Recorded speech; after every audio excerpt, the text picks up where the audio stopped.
Hey everybody, I'm Marcus Hazelwood, and welcome to Clear Haze Exchange.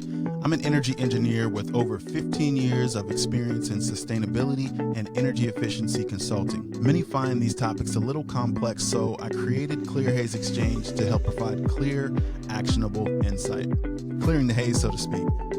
We'll cover plenty of topics under the umbrella of energy efficiency and sustainability. Let's get into today's conversation.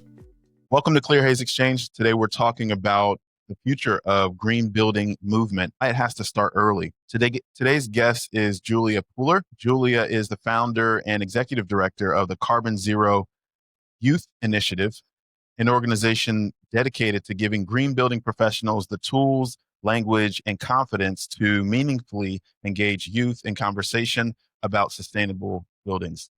She is the author of the new children's book, Buildy Green. It Takes a Team, a Better Building Story, which introduces concepts like better buildings, embodied carbon, and sustainability through fun illustrations and simple storytelling.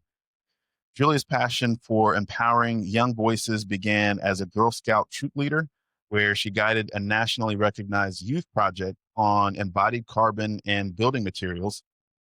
Today she works to inspire the next generation and mobilize today's green building community to take youth outreach seriously. Julia, welcome to the show. Hi there, Marcus. Thanks so much for having me on the Clear Haze Exchange. I'm excited to have this opportunity to share with your listeners all about getting involved with youth outreach. Absolutely. I was excited when I was reading a little bit more into your website and how you're bringing these concepts to storytelling and simplifying it. So I'm really excited to dive into this and learn more about the work that you're doing in relation to sustainability. So to start off, if you could really hand any kid in America one object to spark curiosity about building and climate, what would it be and why? I know one thing could be your book. Well, certainly a book can be a great way to launch a conversation, but I think that the best tool for talking about buildings with young people is already the building that they are already in. The missing piece is a passionate person to share why buildings matter and to take them around and say, look at what you see in front of you, and here's what it's all about, and here's why it's important. Yeah. And really, anybody who's passionate about green building can play that role. It can be as simple as taking a young person around to find the HVAC vents in their house, or to knock on the side of the wall and say, do you know what this is made of? It's very simple to engage young people in conversations about buildings, but sparking that initial conversation is kind of the big. So there's so much that any person who's involved in this movement can do to engage young people. And the real mission behind the Carbon Zero Youth Initiative is to give professionals tools to make that easier and make it fun and engaging. Absolutely. No, that's good. That's good. So why would you say people who work in green buildings should care about youth outreach? It's a great question. The concept of green and the concept of building are both things that are not immediately part of things that young people learn about as part of school, right? So there's two giant categories of themes that they combine that were largely new to young people, whether they're first grader all the way through high school, unless it is something that they've heard about through a parent or through a field trip.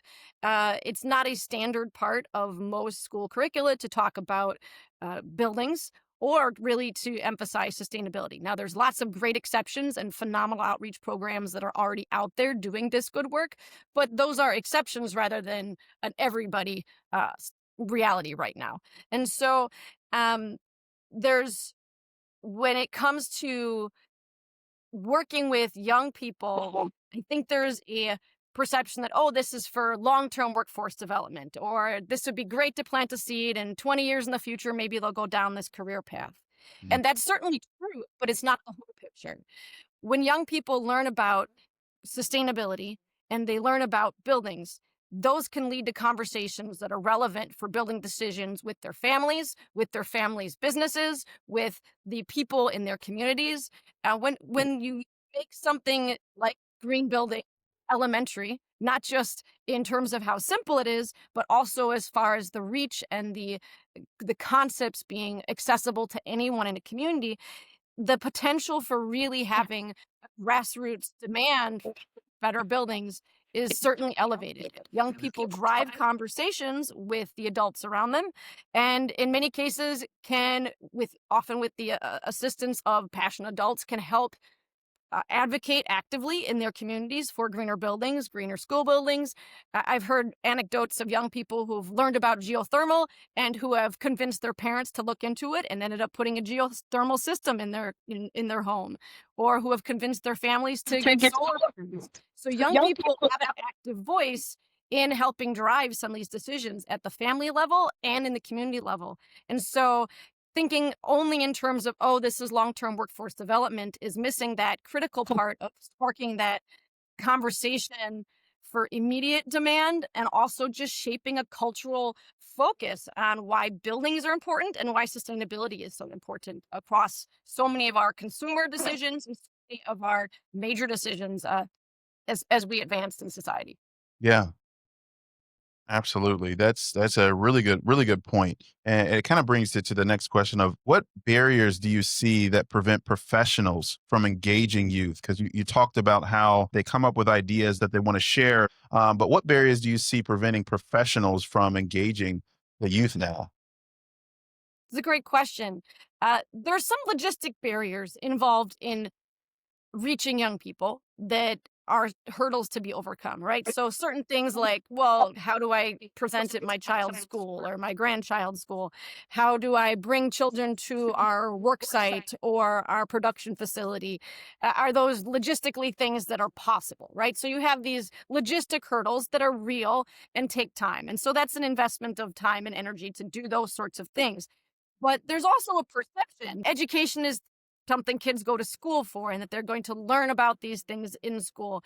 And the honest truth is that they have so many categories of information they have to absorb for part of school that this is not often a key focus. And so the likelihood that a young person is going to learn about building sustainability in school and have that background context to be able to have those conversations is not very high without people who are involved actively in this movement taking a role in that. And so that's a heavy lift, realistically, for building professionals to be essentially saying, well, can you be an advocate for concepts of sustainability, concepts of what makes a building work? That's a lot of information to try to convey in a short amount of time.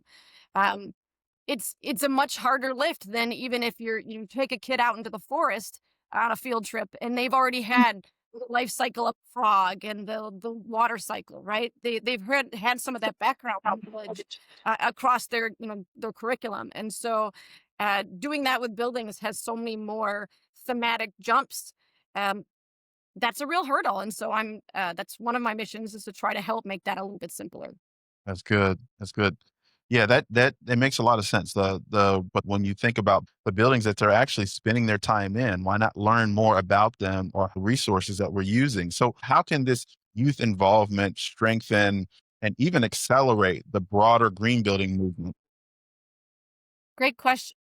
So there's a there's a number of different approaches that young people can take when they absorb information about sustainability and about green building. The first one is that, okay, they've heard this information, they don't see an immediate way to do anything about it, so they store it away. And it becomes relevant somewhere down the road for them, maybe as a homeowner, maybe as a business leader, maybe as an architect or an engineer. And then that seed has been planted for them to carry that information forward. That's one route, right? There's also pathways where young people can say, okay, well, I've learned about this and I see some opportunities for improvement here in my own home or my own community, and to help drive conversations about creating that change. And so young people can be involved that way. And then finally, young people who have partnerships with professionals working on this and can help empower them, and they can empower each other realistically and say, okay, we have a team of young people who really wants to see change in this category. How do we make that happen at a broader scale? And given those tools and given those partnerships can help elevate a conversation on something very technical or very specific. That takes a lot of precursor work and learning in advance to be able to reach it to that point, right? So um, there's really a lot of different ways that young people can influence this movement now, and also really just drive this overall number of people who are talking about these issues and the need for better buildings to a much larger scale. Yeah. Yeah. So with that said, tell us a little bit more about your book, Buildy Green. It takes a team. What inspired it? So, Buildy Green is a friendly character. He's a heartwarming, smiley little building. He's not a house. He's not an office building. He's just a building, and he's really designed to be an ambassador that brings warmth and an uplifting vibe to the entire technical string of things people can do to make better buildings. And I say people can do because a key part of Buildy's mission and differentiating factor for Buildy Green is that all of the different professionals who make decisions about buildings have a major speaking role in this book. So as Buildy is narrating his own story throughout the entire book, architects, engineers, tradespeople, sustainability consultants, life cycle analysts, supply chain managers, across the board, the people who are doing this entire building process very simply and briefly outline what it is that they do to make a building better. And I feel that that is a critical piece that's often missing with trying to explain the green building process is that realistically, it's people who are driving this forward. And without people making decisions and being passionate and having goals in mind, that these things don't happen, right? Buildings don't just have, they don't just have processes, they have people creating systems. And I really wanted that as both from a career exposure standpoint, but also so that green building professionals could see themselves represented in this book, see their work represented in this book, and be able to say with pride to a young person, this is what I do. This is why I'm proud of what I do. And to feel like they're represented and can use that to share their passion. And so Buildy is this central ambassador figure, but really he's the narrator to introduce this giant cast of people that are doing the real work. That's good. I can almost or get an idea of what the answer to this question might be. What is the big problem that the book is helping solve for the green building community? So, one major gap that I saw for people trying to go out and do outreach of any kind is that with in school, if you're visiting school, you're visiting um, you bring children to a work site, for example, or doing a field trip, or you're at a career fair. Building professionals at this point really have only a couple of choices. You can either have things that are developed that are more for adults and often somewhat promotional or branded in nature, or you can have things that are more kind of general topic sustainability resources. There's really very, very few books about green building for children at all. Um, or there's some curricula that has been developed that's designed for an extended classroom engagement or a summer camp program. And those aren't really super well suited to a building professional, say, at a youth event or visiting a classroom. And so the purpose of Buildy Green and the outreach tools that go with Buildy Green are to be able to do bite-sized introductions to a variety of themes. So Buildy as a book brings all of it together, but Buildy Green as a set of outreach tools is also represented through a bunch of hands-on activities that are available with the book. Things that can be printed out and handed out at youth expos for kids to like build a little Buildy Green or do a little folding activity where they can explore different careers and make a little fortune teller and explore the careers that are in there. And so these are designed to be bite-sized, accessible tools that can be used whether someone is making a presentation at a school or they're standing at a table representing their you know, energy association or their career fair. That's good. So, how did you decide which concepts to include, especially when you're talking to young readers, or were you thinking more on the professional side for the concepts? Well, originally, when I started the Carbon Zero Youth Initiative, the goal was to focus specifically on materials and material life cycles because it was very clear to me that that was something that was very much a part of the up and coming professional dialogue, and that embodied carbon was still something that was still relatively new within the green building community as a whole. And so creating youth materials about that, and that explain the importance of material life cycles and how we can produce better materials was the original focus. And then I had to take a step back because I realized that the number of resources that were out there that were comprehensive, that could introduce green building as a whole concept to young people, was very limited. Um, and so the scope of what I ended up conveying in Buildy Green became essentially the entire everything that can go into making a better building, all the way from the efficient design and architecture um, to deconstruction and facilities management and indoor air quality, systems. So it became much more of the kitchen sink of green building because I couldn't find resources that really brought together. And so, of course, the topics of related to materials are still in there and play a prominent role. Young people have heard about renewable energy for a long time. Most young people in school are already learning about solar panels or windmills, but really getting to into the systems related to buildings and especially materials was more new. So I wanted to make sure to include all those. Yeah, that's good. There's I guess I would say a new concept, embodied carbon, the energy it takes to build the materials that you're building that building with, or the materials you're using to build that building. There's a lot of energy involved, and then all the materials and consumables that are ongoing purchases. It really captures a lot. So my question then, I know the book is new, but what reactions have you seen from kids, parents, or other professionals using this book or using some of your material?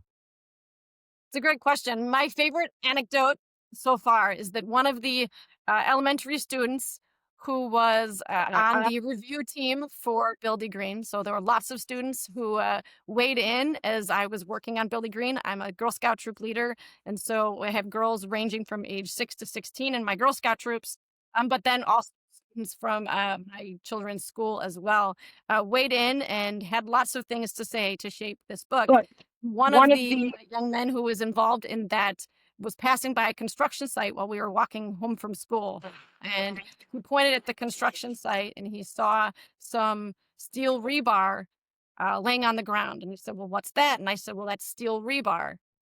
And he said, "Well, I wonder if that steel is recycled and made with clean energy, like in the Buildy book."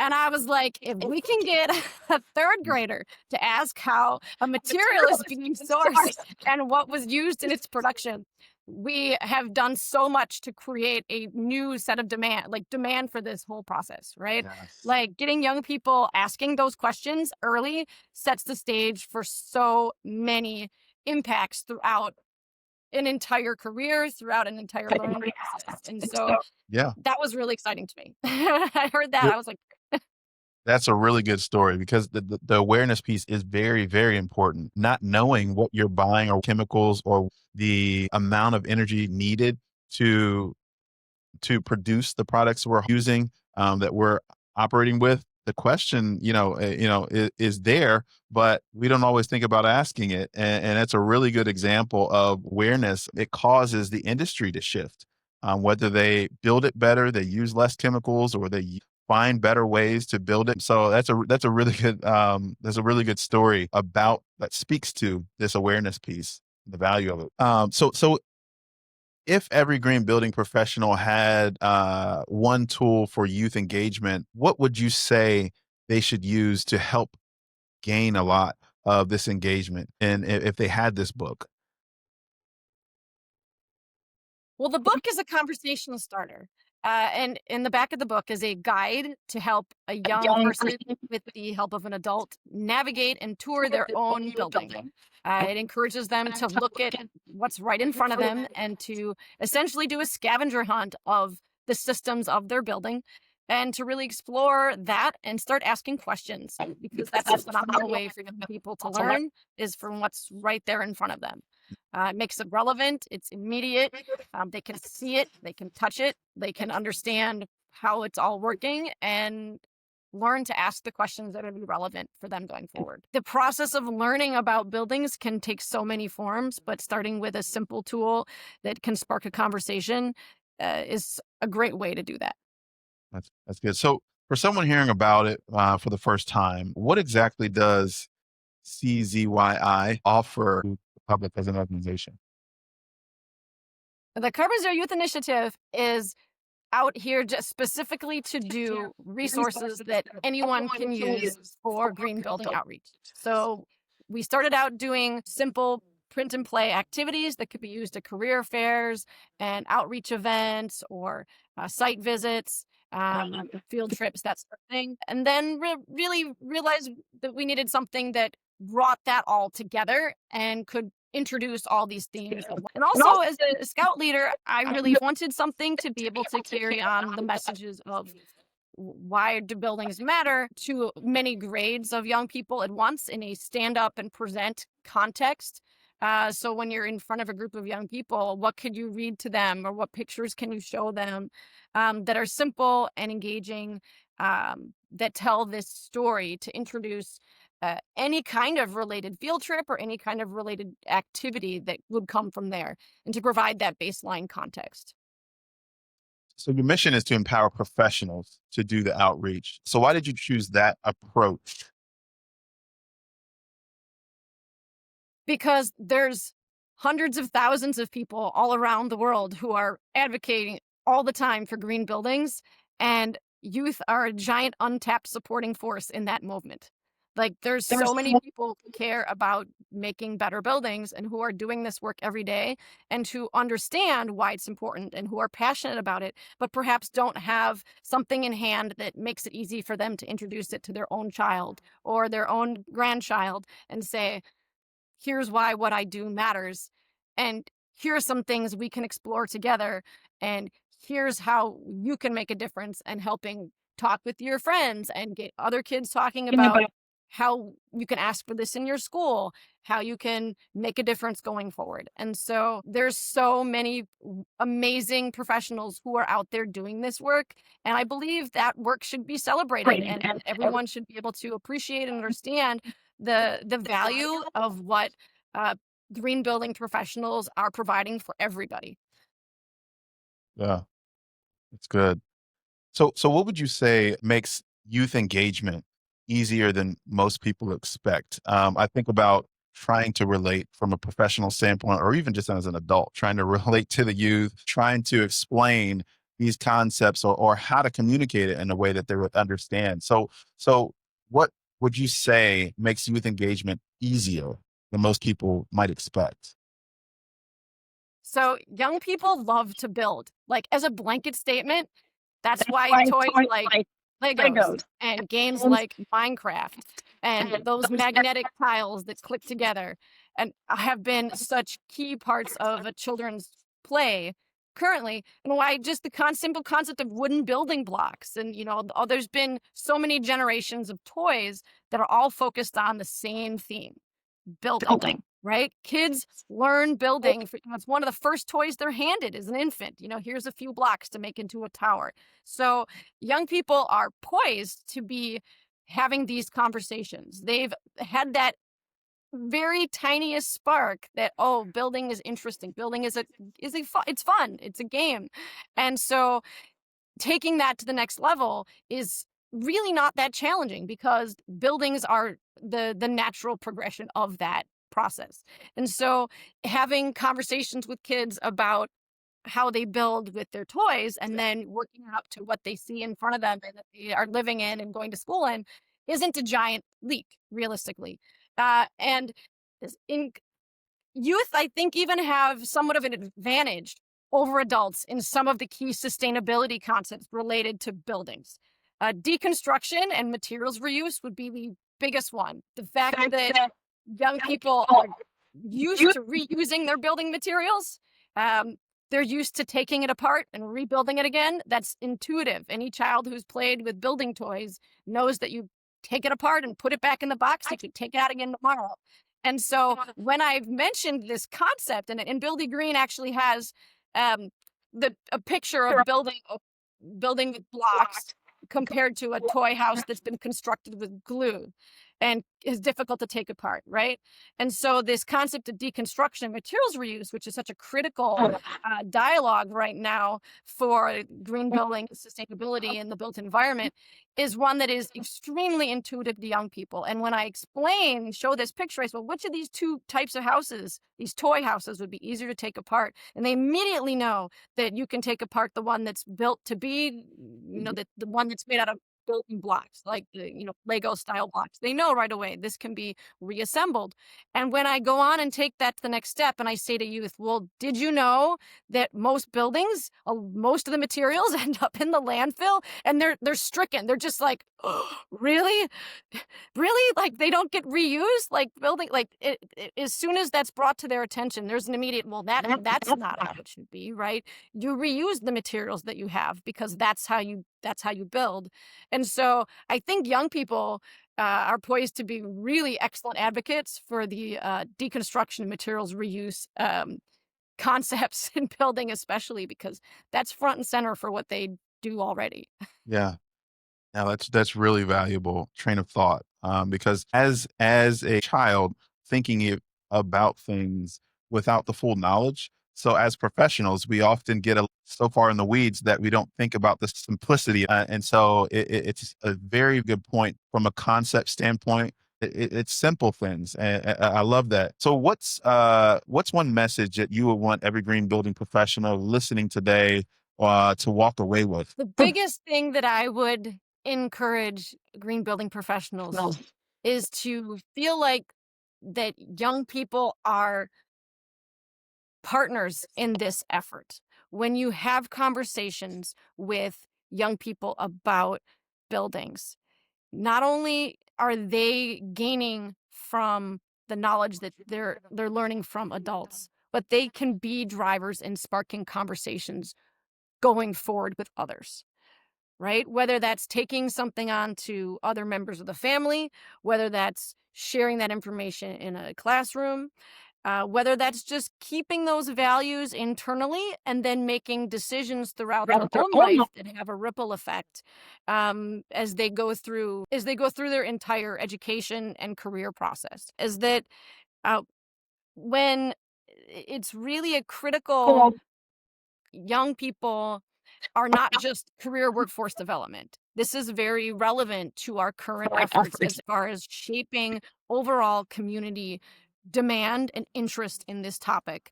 And there's so much opportunity to reach young people while they're actively absorbing new information and they're actively building their value sets, because realistically, it's a value set. I care about doing something better. And so the ripple effect and the impact of even a small amount of engagement, something that seems like, hey, we've invited a handful of kids to come tour our production facility, or we've invited a handful of children to come see this building in process. We brought them out to the sidewalk to look at the construction site, and we pointed out a few things that were happening.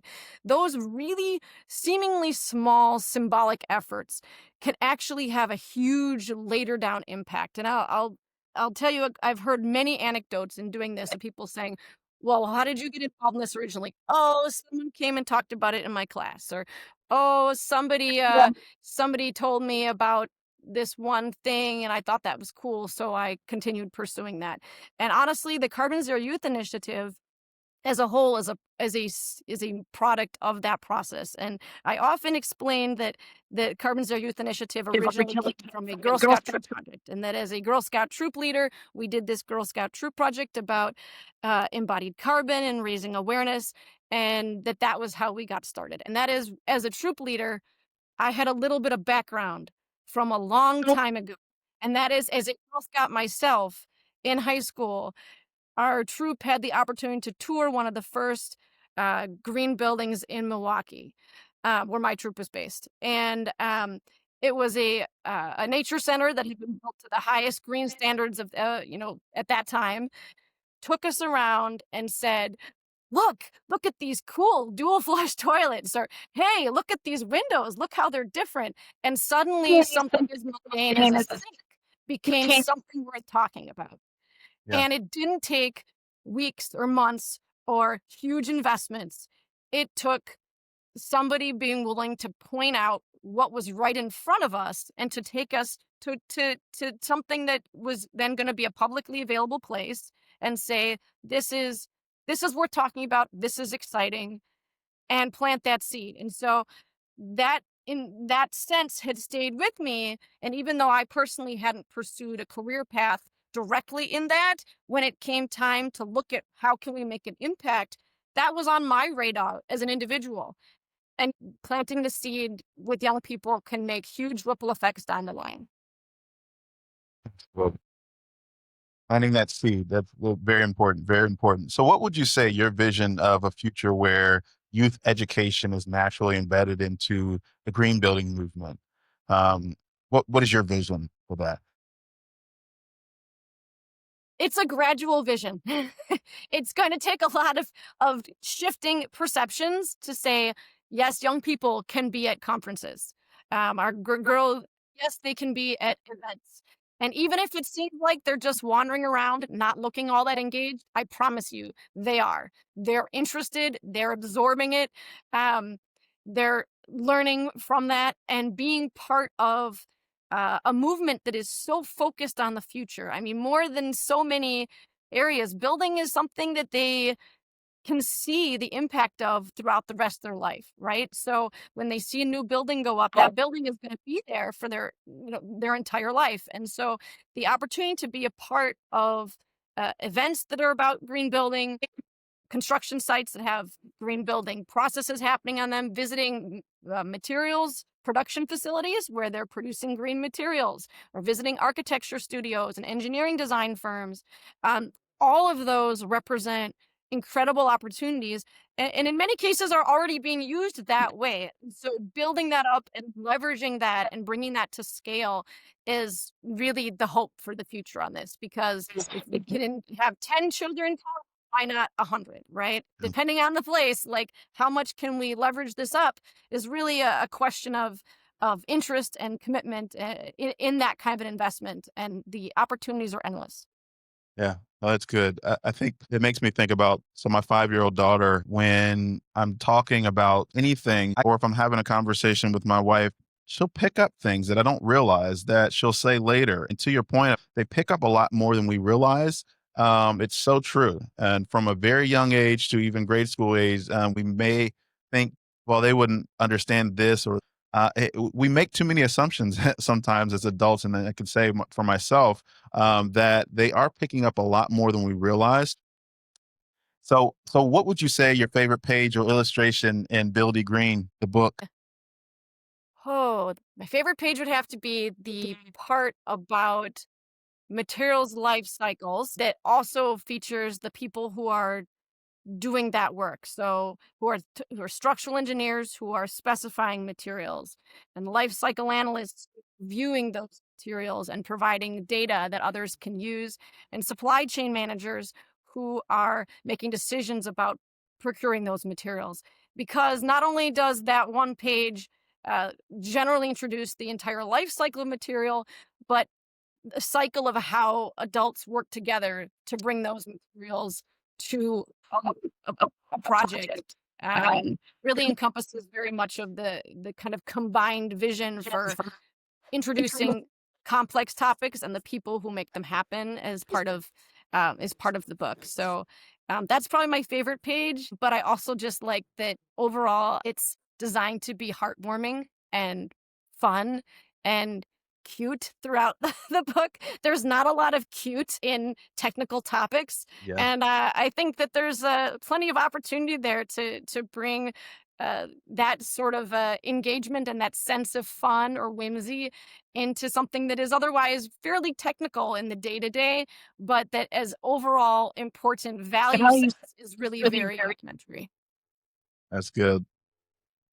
I can attest on your website, you did a really good job bringing those to life and making them more interesting. And to your point about helping or empowering professionals to talk about this in simpler terms, I think this book does a really good job. So certainly encourage the audience to check out this book and check out your website, Carbon Zero Youth Initiative, and digest this information yourself, but also how you might be able to present to your 10-year-old, your 12-year-old, your 15-year-old, and put it into action. I think it's all good practice to understand these concepts ourselves. And I think your book does a really good job of that. Well, Julia, thanks for coming on the show and clearing the haze around this complex topic of energy efficiency, sustainability, embodied carbon, and how professionals can communicate this to youth and the importance of youth in general in our generation in the green building movement. I certainly enjoyed it and look forward to navigating your books and the many activities you have associated with it on your website. Thank you very much, Marcus. I really appreciate it. And just hope that anyone who is listening is excited to explore how they can engage with the people in their lives and take this on to the youth in their communities. The resources from the Carbon Zero Youth Initiative are largely available just on the website, like free for on-demand download and accessible to anyone. That's really our mission, including slides of the book, easy to find at buildygreen.org. Made it simple. So if you go to there, you find lots of free resources and fun ways to engage with young people, and hope you're all inspired to do so. Thank you so much, Marcus. I appreciate it. Thanks for that. Hope the listeners can check that out. Thanks for tuning in for another episode of Clear Haze Exchange, and we'll connect and see you and talk to you next time. Thanks for listening to Clear Haze Exchange. New episodes drop every 2 weeks. You can catch Clear Haze Exchange on Apple Podcasts, Spotify, Pandora, iHeartRadio, and more. Let's clear the haze about sustainability and energy efficiency together. Subscribe now and join the conversation.